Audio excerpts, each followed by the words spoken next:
علم کا شہر ہوں، علی اس کا دروازہ ہے۔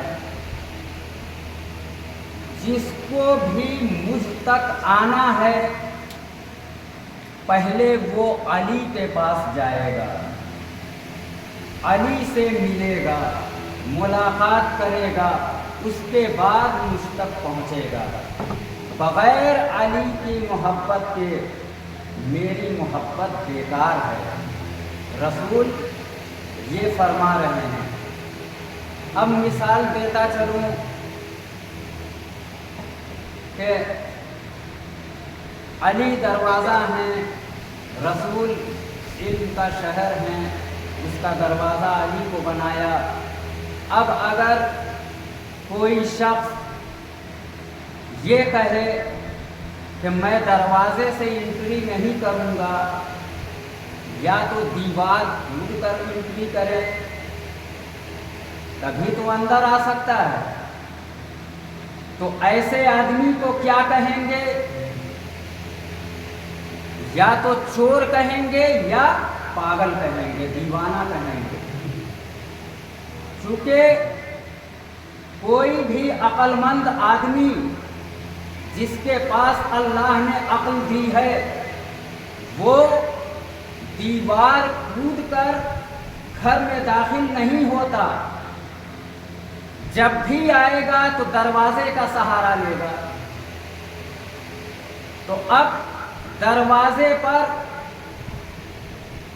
مہر کھڑی ہے، رسول نے علی کو مہر بنایا ہے، مہر کے طور پر علی کھڑے ہیں۔ اب جو لوگ علی سے مخالفت کرتے ہیں وہ کہاں جائیں گے؟ آئیں گے علی کے پاس ہی آئیں گے، تو علی سے ملیں گے، اس کے بعد رسول تک پہنچیں گے۔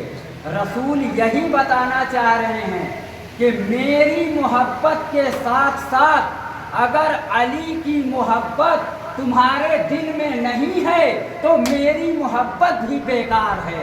ایک درود صلی اللہ علیہ وسلم۔ کون علی؟ یہی علی کہ جو داماد پیغمبر ہے، جو زہرا کا شوہر ہے، جو مرحب و انتر کا مارنے والا ہے۔ کون علی؟ یہ وہی علی کہ جس نے 2 انگلیوں پر باب خیبر کو اکھاڑا، اپنے اشارے پر سورج کو پلٹایا، اپنی ٹھوکر سے مردے کو زندہ کیا۔ علی کے کمالات کہاں تک کوئی بیان کرے گا؟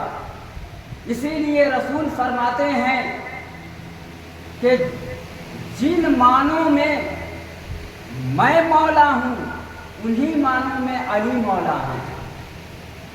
یہی دعوت ذوالشیرہ ہے کہ رسول خطبہ ارشاد فرما رہے ہیں اور اعلان کر رہے ہیں کہ کون میرا وصی ہوگا، کون میرا جانشین ہوگا، میری مدد کون کرے گا۔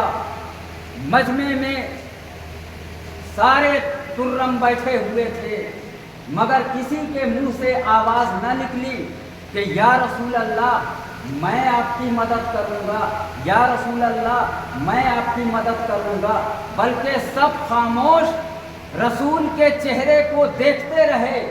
تاریخ میں ملتا ہے کہ ایک 11 سال کا بچہ اپنے پنجوں کے بل پہ کھڑا ہوتا ہے اور دونوں ہاتھوں کو ہوا میں بلند کرتا ہے، کہتا ہے کہ انا ناصر یا رسول اللہ، اے رسول میں آپ کا مددگار ہوں، جہاں جہاں آپ پر مصیبت پڑے گی میں آپ کا ساتھ دوں گا، آپ پریشان مت ہوئیے۔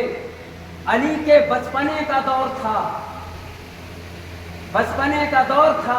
پیر پہ گرد پڑی ہوئی تھی، بال بکھرے ہوئے تھے، کھجور کھاتے تھے تو گٹھلیاں جیب میں رکھ لیا کرتے تھے، بچپنے کا عالم تھا، مگر علی نے بچپنے میں ہی رسول کے نصرت کا وعدہ کیا، کہا کہ میں آپ کی نصرت کی ذمہ داری لیتا ہوں، جہاں جہاں آپ پر مصیبت پڑے گی میں آپ کا ساتھ دوں گا۔ یہ جملہ رسول کا سننا تھا کہ علی رسول نے جیسے ہی علی کی زبان سے یہ جملہ سنا بس فوراً رسول نے خطبے کو منقطع کر دیا اور وہاں سے نکل پڑے۔ جب نکلے تو مکے کی گلیوں سے گزر رہے تھے، مکے کی گلیوں سے گزر رہے تھے کہ علی کے رسول کے دشمن بھی اس دور میں تھے جو رسول سے بھی دشمنی کرتے تھے۔ تو رسول جب مکے کی گلیوں سے گزر رہے تھے تو کچھ دکاندار رسول کی طرف اشارہ کر کے کہہ رہے تھے کہ یہی وہ رسول ہے جو میرے خلیفاؤں کو برا بھلا کرتا ہے، یہی وہ رسول ہے۔ اب رسول کی طرف انگلی کا اٹھنا تھا کہ علی سے وہ انگلی برداشت نہ ہوئی۔ علی سمجھ گئے کہ یقیناً یہ رسول کی شان میں کچھ گستاخی کر رہا ہے۔ علی نے فوراً اپنے جیب میں ہاتھ ڈالا، ایک کھجور کی گٹھلی نکالی اور اس شقی کو تاڑ کر مارا۔ گٹھلی کا لگنا تھا کہ اس شقی کا سینہ ٹوٹ گیا۔ اب معترض اعتراض کرتا ہے کہ ہاں کیا کسی بچے کے وار سے، گٹھلی کے وار سے کیا کسی شقی کا سینہ ٹوٹ سکتا ہے؟ ایسا نہیں ہو سکتا۔ تو مجھے کہنے دیجئے کہ آئیے، کیا علی کے وار سے، ایک گٹھلی کے وار سے اس کا سینہ نہیں ٹوٹ سکتا؟ تو آئیے، جب ابرہہ کا لشکر خانہ کعبہ کو برباد کرنے کے لیے چلا تھا تو اللہ نے ابابیل جیسی چھوٹی چھوٹی چڑیوں کو ان کے منقاروں میں چھوٹی چھوٹی کنکریاں لے کر بھیجا کہ کہا کہ جاؤ اور پورے ہاتھی سوار لشکر کا بھوسا کر دو۔ چڑیا آئیں، اپنے منقاروں سے پتھر برسانا شروع کیا، یہاں تک کہ پورے ہاتھی سوار لشکر کا بھوسا ہو گیا۔ تو مجھے کہنے دیجئے کہ جب ایک چھوٹی سی چڑیا اپنے منقاروں سے چھوٹے چھوٹے پتھر سے پورے ہاتھی سوار لشکر کا بھوسا کر سکتی ہے تو کیا علی کے وار سے کسی شقی کا سینہ نہیں ٹوٹ سکتا؟ اس میں اعتراض کی کیا بات ہے؟